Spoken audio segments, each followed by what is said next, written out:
Okay, so here's one more match from the 1997 Canadian Grappling Championships, and once again, it is a member of the Canadian national judo team fighting somebody who is not wearing a shirt. Let's see how this goes.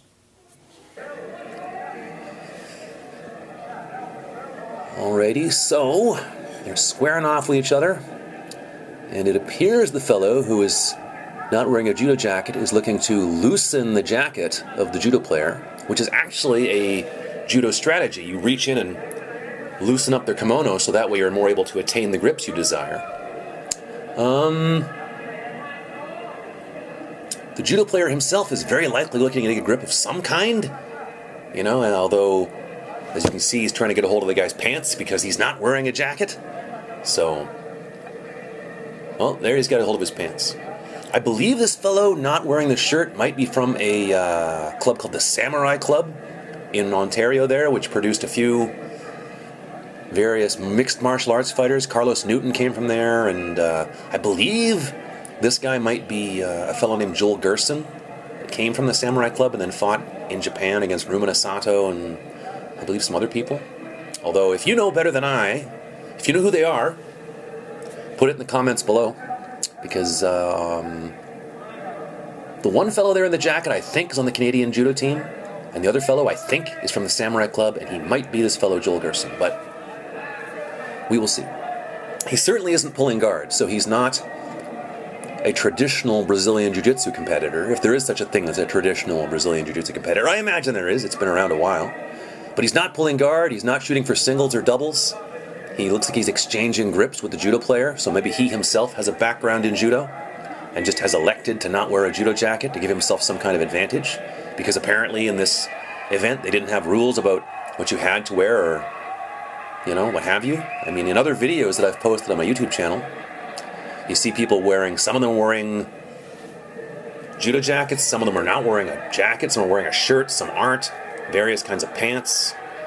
I don't think anybody's wearing shoes, but anyway. Now, they have failed to throw one another, so they've gone to their knees. I think that was part of the rules.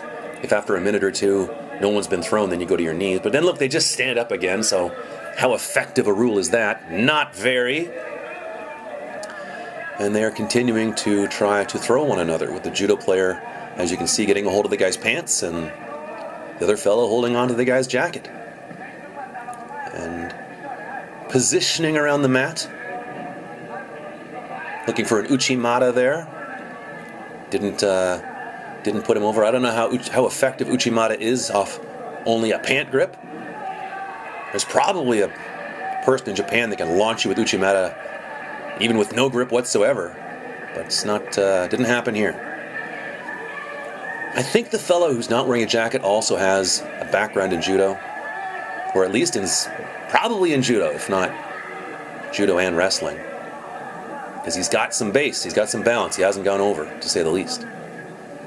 Now they got to start on their knees again because nobody's been thrown. And, well, look at that. The judo player does an ankle pick, a single leg or whatever you want to call it. Now the fellow in no shirt's on his back. And I don't know if you've ever had a chance to grapple with somebody when you're wearing a kimono and they're not, or vice versa, but it can be very problematic. When they can grip you and you can't grip them, it really, can tilt the playing field, so to speak.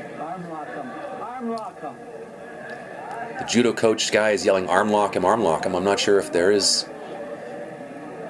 an arm lock to be done when you're in some... Please move, referee.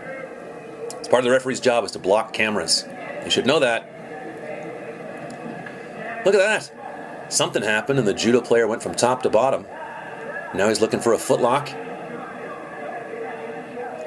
Footlocks aren't really in judo, but... Get up!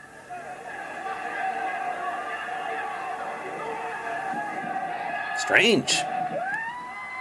The judo player got a footlock. Yes. Hooray for judo, known for their use of footlocks. And the guy's testing his foot. I don't know if you've ever been caught in a hard Achilles, but man, it's painful. And sometimes you don't want to stand up right away until you make sure it's not going to get worse if you stand up, Stand up. Yeah, the judo coach is like, get up, you sissy. Do judo. Be a man. Anyway, people congratulating each other. Good fight. Judo wins by footlock. Crazy. Anyway, if you have any questions or whatever, comments, put them in the comments below. See you next time.